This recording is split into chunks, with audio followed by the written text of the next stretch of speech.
예, 반갑습니다. 방학이동 동비전 추진위원회 위원 여러분. 아, 원래는 현장에서 뵙고 이야기 나누고 교류하고 공감하고 해야 되는데요.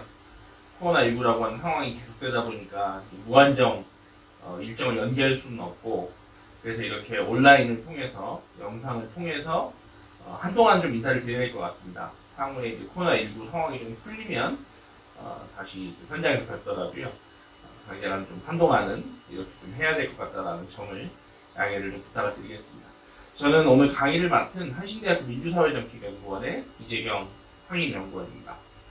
예, 오늘은 첫 시간이기 때문에요.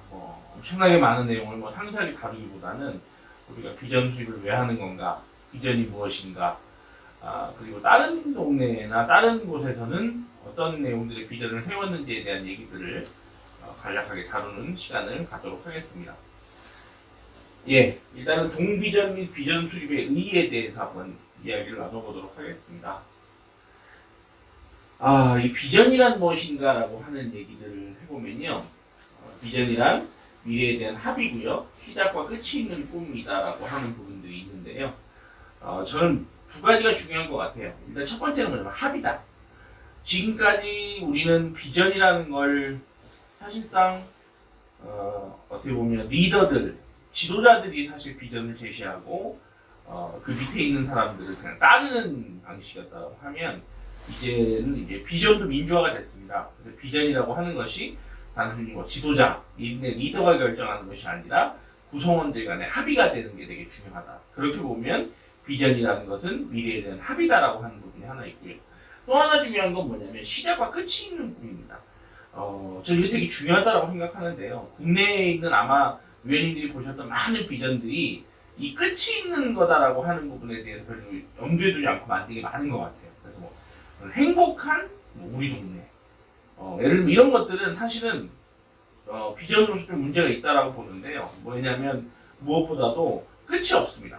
도대체 어디까지가 행복한 것인지, 언제까지가 행복한 것인지를 알 수가 없지 않습니까?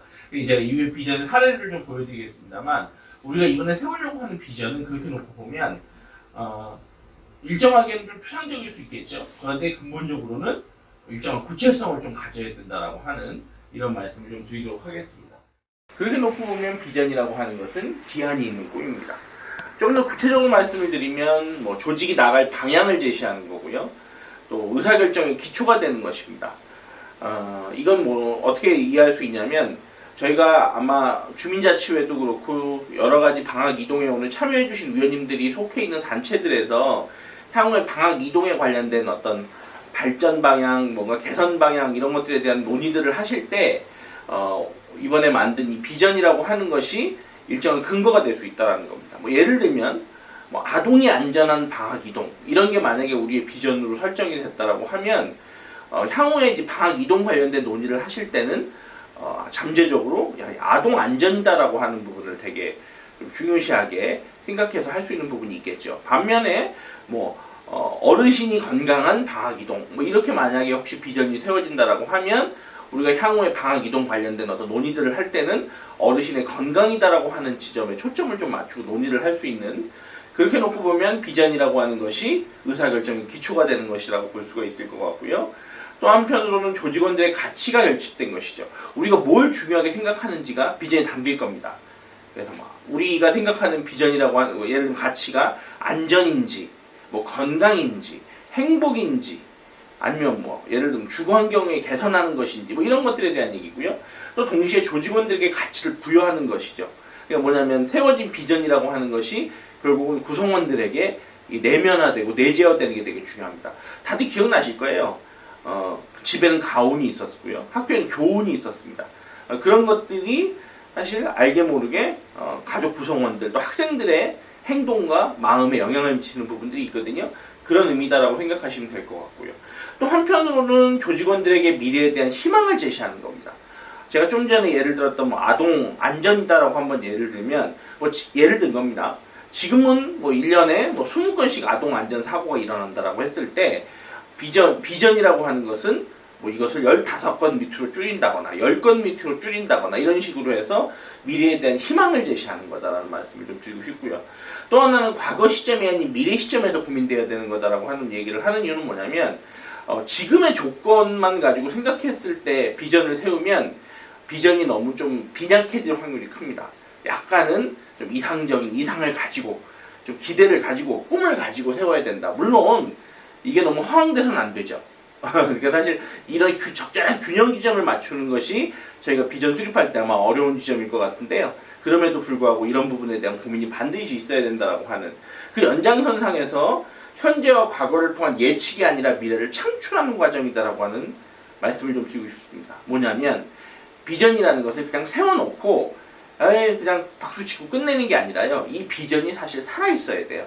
우리가 비전을 세우는 것도 중요하지만 비전 세우고 난 이후 과정에서 이 비전을 구체화시키고 실현하려고 하는 노력들을 기울이는 게 매우 중요하다. 그러니까 그런 것들을 좀 염두에 두고 이후에 우리가 해야 할 구체적인 실천과 행동들을 염두에 두고 비전을 세우는 게 중요하다라는 말씀을 드리도록 하겠습니다. 예, 그렇게 놓고 보면 의제발굴이라는 것과 비전 수립이라는 건 차이가 있어요. 의제발굴은 과거와 현재, 그러니까 우리가 지금까지 예를 들면 방화기동에서 있었던 문제들 또는 지금 있는 문제들을 기반으로 해 이 문제를 풀기 위한 그 무엇인가를 찾아내는 것이 의제발굴이라고 한다면 비전이라는 것은 미래를 염두에 두고, 그러니까 우리가 생각하는 이상적인 방화기동, 우리가 생각하는 좋은 방화기동, 우리가 생각하는 행복한 방화기동이라는 것을 염두에 두면서 세우는 것이 비전 수립이다라고 하는 말씀을 드리도록 하겠습니다. 일부 사례들을 좀 보여드릴게요. 제가 사실 물론 이제 우리가 세우려고 하는 이 비전하고 여기 나와 있는 이 기업들의 비전하고는 분명히 다릅니다.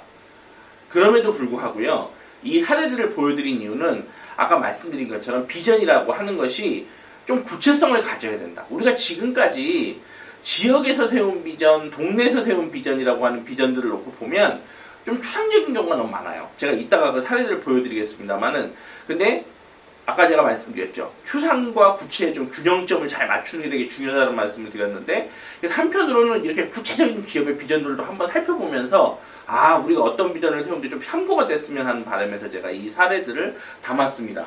그래서 보시면 마이크로소프트 MS는 모든 책상 위에 컴퓨터를 하는 비전을 세웠고요. 포드는 자동차를 대중화할 것이다라고 하는, 혼다라고 하는 일본 회사는 경쟁사인 야마하를 물리치겠다라고 하는 이런 것들을 얘기를 했고요. GE는 옛날에 잭 웰치 회장이라고 되게 유명한 분이 대표를 지내서 GE라는 회사에서는 모든 시장에서 1등, 2등을 차지한다라고 하는, 월마트 잘 아시죠? 지금 이제 국내는 없습니다만 월마트 같은 경우에는 2000년까지 연매출 1억 2,500만 달러를 올린다라고 하는 이렇게 기업들은 아주 구체적인, 예를 들면 이런 내용들을 가지고 이제 비전들을 만들었습니다. 우리는 이렇게 똑같이 만들 필요도 없고요. 똑같이 만드는 것도 사실은 이 정도까지는 안 하는 것도 좋을 것 같긴 합니다만 좀 일정하게 참고는 될 것 같습니다. 예를 들면 뭐 이런 거죠. 아까 말씀드린 것처럼 예를 드는 겁니다. 방화기동에 뭐 아이들 안전사고가 연간 20건 이상 발생했다. 우리가 지금 만약에 현실이 그렇다라고 하면 우리는 예를 들면 5년 뒤에는 이 사고를 5건 이내로 줄일 거다. 5년 이후에는 이 안전사고를 없앨 거다. 뭐 이런 식의 예를 들면 비전들을 세우는 것들도 충분히 가능할 것 같습니다. 그래서 그런 부분들을 조금 고민을 하면서 진행을 했으면 좋겠다라고 하는 말씀을 드리겠습니다. 그렇다면 동비전은 무엇인가라고 하는 말씀을 좀 드려보면, 여기 써있지만 동네의 현황과 자원을 파악하고 참여를 통해 동네의 문제를 고민하고 발전 계획을 만드는 과정이다라는 말씀을 좀 드리고 싶고요. 또한 중요한 건 개별 사업 중심이 아니라 지속 가능한 동네를 만들기 위해 수립하는 종합적인 계획이다라고 하는 말씀들을 좀 드리고 싶습니다. 그러니까 개별적으로 어떤 사업들을 하는 것도 뭐 중요하겠습니다만 저희가 세우려고 하는 비전이라고 하는 것은 그거보다 훨씬 큰 그림, 전체 큰 그림인 거죠. 그러니까 큰 그림을 그려놓고 큰 그림에 맞는 우리가 개별 사업들을 향후에 고민하면 된다라고 하는 이런 말씀들을 좀 드리고 싶고요. 또 하나 이제 중요한 건 뭐냐면 동네의 현실에 대한 냉철한 판단 속에서 이 비전을 세워야 된다라고 하는 이런 말씀을 좀 드리고 싶습니다. 그리고 결정적으로 중요한 건 뭐냐면 우리 위원님들 참여해 주셨지만 결국은 주민들이 참여해서 직접 만드는 게 동비전이다라고 하는. 그러니까 이전에는 행정이 주도했어요. 근데 지금 저희가 하려고 하는 동비전이라고 하는 것은 주민이 주도하려고 한다라고 하는 거고요. 이전에 대부분 사업들은 대부분 단기성이었습니다. 아무리 길어야 1년짜리. 근데 저희가 세우려고 하는 동비전은 최소한 5년 정도를 염두에 두고 있는 거거든요. 그러니까 5년 정도의 시간 스케줄을 놓고 우리가 향후에 이 단기적인 사업을 하더라도 5년 정도의 타임 스케줄과 5년 정도의 목표, 동비전이라고 하는 목표를 두고 이 사업들을 예를 들면 구상하고 고민하고 배치해야 된다라고 하는 말씀을 좀 드리고 싶고요. 또 하나는 지금까지는 다 그냥 각자가 그냥 본인 의지에 맞는 활동들을 해왔다라고 하면 이렇게 동비전을 수립하고 나면 이 동비전에 맞게 서로의 활동들 속에서 협력할 것은 협력하고 자원을 공유할 것은 공유하고 뭐 이런 것들을 통한 협동을 통한 협치다라고 하는 이런 부분을 추진하는 거다라고 하는 말씀을 드리겠습니다. 공자님 말씀 한번 들어볼까요? 공자님께서 이런 말씀을 하셨대요. 일생의 계획은 어릴 때 있고 1년의 계획은 봄에 있고 하루의 계획은 새벽에 있으니 어려서 배우지 않으면 늙어서 아는 바가 없고 봄에 밭을 갈지 않으면 가을에 바랄 것이 없으며 새벽에 일어나지 않으면 그날에 힘쓸 바가 없느니라라는 말씀하셨답니다. 그러니까 우리가 지금 어떻게 보면 이런 미래를 고민하는 계획을 지금 세우는 거다. 이게 동비전이다. 그러니까 동비전을 왜 세우는지에 대한 되게 중요한 교훈이고요. 또 하나는 맨날 오늘의 동네의 현실을 보고 우리 동네는 이게 안 돼. 이게 문제야 라고 안타까워만 할 것이 아니라 그러면 그 문제를 해결하기 위한 비전을 세우고 계획을 만들고 그러면서 동네를 바꿔나가려고 하는 이러한 적극적인 과정이 동비전입니다. 그러니까 아까 말씀드렸죠. 비전이라고 하는 게 멋진 말 한마디 만들고 결정하고 하는 것에서 끝나는 것이 아니라 그렇게 우리가 꿈꾼 바를 구체적으로 실현할 수 있는 실천들을 항상 염두에 두면서 만드는 게 동비전이다라는 말씀을 다시 한 번 더 강조를 하도록 하겠습니다. 비전은 누가 만들었냐? 지금까지는 다 하향식이었어요. 정치인이 만드는 방식들이 많았어요. 근데 이제 사실은 이 장점은 강력한 추진력이 가능합니다. 그런데 문제는 뭐냐면 일방적으로 추진하다 보니까 이 공감을 잘 못 받는 경우들이 많고요. 또 선거에 따른 변화에 대한 변수들이 큽니다. 오늘 저희가 이제 이번에 하려고 하는 것은 주민들이 주도하는 상향식 방식이에요. 근데 이건 제가 써놓은 글이 아니라 전문가들이 분석해 놓은 건데요. 전문가들이 이런 말을 쓰더라고요. 주민들이 만드는 상향식 방식은 1번 그런 사람들이 모여서 조직화되기가 어렵다. 2번 그렇게 세우는 것들이 권위를 가지기가 어렵다. 3번 사실 이런 거 자체를 하려고 시도하지조차도 않는다. 어렵다라고 하는 얘기를 했는데 저희 일단 발생 자체가 어려움을 깼습니다. 조직화되기가 어렵다라고 했죠? 저희 근데 지금 30명 이상 모였습니다. 추진위원회가. 이제 저희는 잘 만들어서요. 저희가 세운 동비전이 이 지역에서 권위를 가질 수 있도록 이걸 하는 과정이 저희는 되게 중요하다. 그래서 아마 앞으로 위원님들 뿐만이 아니라 저희가 일반 주민들을 대상으로 해서 설문조사도 진행하고 또 저희가 만든 비전에 대해서 주민들한테 좀 의견도 물어보는 이런 시간 투표 이런 것들을 좀 통해서 이 권위를 확보하려고 하는 노력들을 향후에 저희가 할 거다라는 말씀을 드리겠습니다. 그리고 이제 지금까지는 하여간 주로 하향식 방식이 일반적이었어요. 근데 참 문제가 뭐냐면 리더나 리더 주변을 제외하고는 잘 몰라요. 또는 초기에는 좀 알려져 있다가 시간이 지나면 지날수록 모르는 경우들이 너무 많다라고 하는 이런 거고요. 상향식 방식은 좀 전에 얘기했지만 가보지 않았던 새로운 시도입니다. 아마 서울에서 이번에 도봉구에서 하는 3개동이 거의 최초일 거다라고 감히 말씀을 드릴 수 있을 것 같습니다. 그런데 저희요 꼭 가야 돼요. 이 방향이. 다들 아시겠지만 저희가 지금 민주주의 민주화 예를 들면 주민참여 주민자치 이런 거 한 지가 벌써 시간이 꽤 많이 흘렀습니다. 그런데 왜 여전히 우리 동네의 발전 방향 우리 동네의 비전은 우리가 세워본 적이 없는지 이제는 바뀔 때가 됐습니다. 이제는 주민들이 우리 동네의 비전과 발전 방향, 발전 방안을 고민하고 결정해야 될 시기가 된 것 같습니다. 그리고 제가 마지막에 썼지만 도대체 우리 동네 비전을 주민들이 안 세우면 누가 세우겠습니까? 그런 의미에서 놓고 봤을 때 비전이라고 하는 건 주민들이 만드는 게 맞고요. 그게 이제 이번에 시작된다라고 하는 말씀을 드리겠습니다. 성공적인 비전에는 앞서 쭉 얘기를 좀 나눴습니다만 크게 3가지가 있다라고 얘기를 합니다. 첫 번째는 야망을 일깨워야 된다고 하는 거죠. 아까 그 기업의 비전들 보셨죠? 누구를 이기겠다. 몇 년도까지는 뭐 예를 들면 얼마를 예를 들면 벌겠다. 뭐 내가 저 시장에서 세계에서 1, 2등을 하겠다. 이렇게 조금 야망을 일깨워야 됩니다. 그러니까 우리가 만드는 비전도요. 주민들을 좀 설레게 만드는 비전들을 만드는 게 되게 중요한 것 같아요. 그래서 요걸 좀 염두에 두셔야 될 필요성이 있어야 돼요. 또 하나 성취할 수 있어야 됩니다. 아까 제가 그 말씀 드렸죠. 뭐 행복한 우리 동네 이런 비전을 저는 이번에는 좀 웬만하면 안 하려고 하는데 뭐냐면 도대체 행복이라는 걸 어떻게 하면 성취할 수 있을까요? 너무 추상적이에요. 그러니까 무슨 얘기냐면 여기서 성취할 수 있어야 된다는 건 크게 두 가지입니다. 하나는 조금은 더 구체적이어야 돼요. 그래서 우리가 이게 실제로 성취했는지 안 했는지를 좀 알 수 있어야 되는 이런 게 하나 있고요. 또 하나는 냉정한 현실의 분석을 해야 됩니다. 예를 들면 뭐 우리가 어느 날 갑자기 뭐 5년 뒤에는 인구가 2배가 뭐 2배로 만들겠다. 뭐 지금 청년들의 숫자를 4배로 늘리겠다. 이런 건 사실은 우리 지금 방학이동의 현실로 생각해 보면 좀 말이 안 되잖아요. 그러니까 그런 것이 아닌 거죠. 우리의 현실에 기반을 두고 비전을 세우는 게 되게 중요하다는 말씀을 좀 드리고 싶고, 그 다음에 세 번째로는 아까 제가 비전을 그 말씀 드렸죠. 미래에 대한 합의라고. 모든 구성원과 공유하고 공감해야 됩니다. 그런 의미에서 놓고 봤을 때 우리 추진위원 30명이 합심해서 만든 비전도 되게 중요하고요. 제가 좀 전에 그 말씀 드렸습니다. 이렇게 만든 비전을 우리끼리 합의해서 우리 비전이 우리 동네 비전입니다라고 그냥 선언하면 안 되고 반드시 주민들한테 물어보는 과정이 있어야 될 것 같습니다. 그래서 향후에 뭐 코로나19나 여러 가지 변수들이 있어서 어느 정도까지 이걸 진행할 수 있을지 좀 고민입니다만 최소한 뭐 스티커 설문이라도 해서 예를 들면 주민들이 우리가 세운 비전에 대해서 어느 정도까지 인정하고 동의하시는 이런 과정들을 반드시 좀 진행을 해야 된다. 그래서 주민들의 동의와 공감을 얻는 것이 되게 중요하다는 말씀을 드리겠습니다.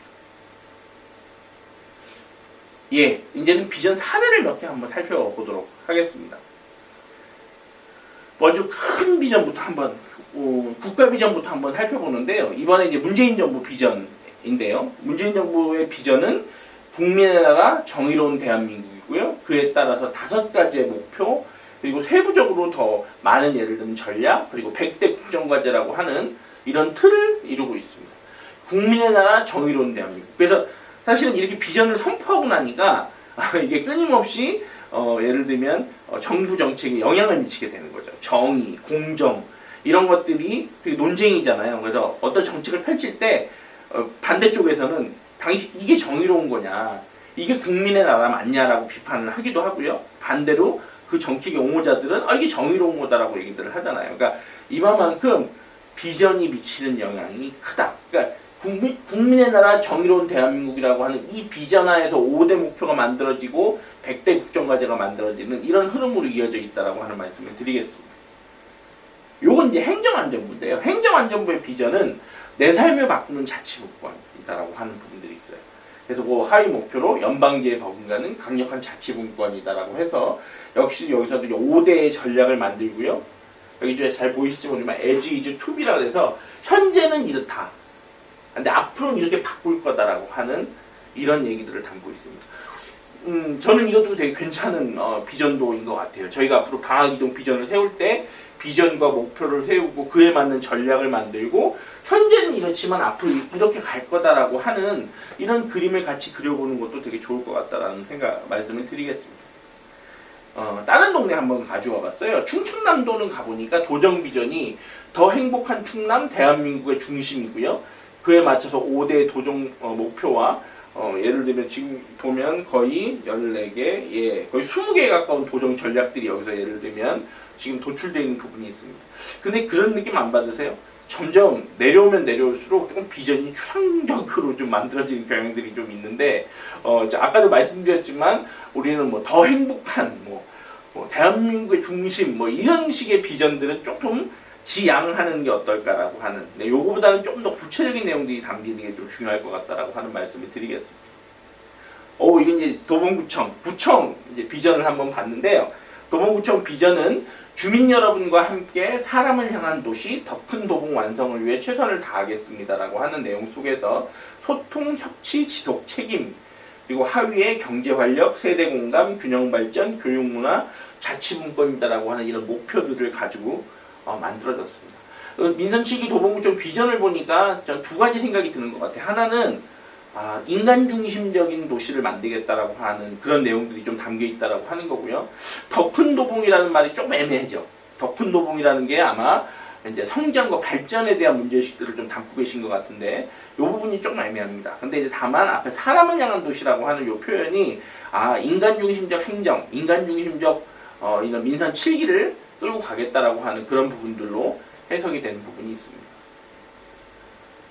서울에서는 별로 없는데 제가 찾아보니까 광주 동부 쪽에서 동비전을 열심히 수립하고 계시더라고요. 그래서 제가 그 광주 동부에 있는 그 센터에 요청을 해가지고 좀 자료를 좀 받았습니다. 그래서 몇 개 동만 아직 그 전체 동을 다 비전을 세우진 않았더라고요. 몇 개 동만 일단 비전을 세우는 상태인데 그걸 좀 가져와 봤습니다.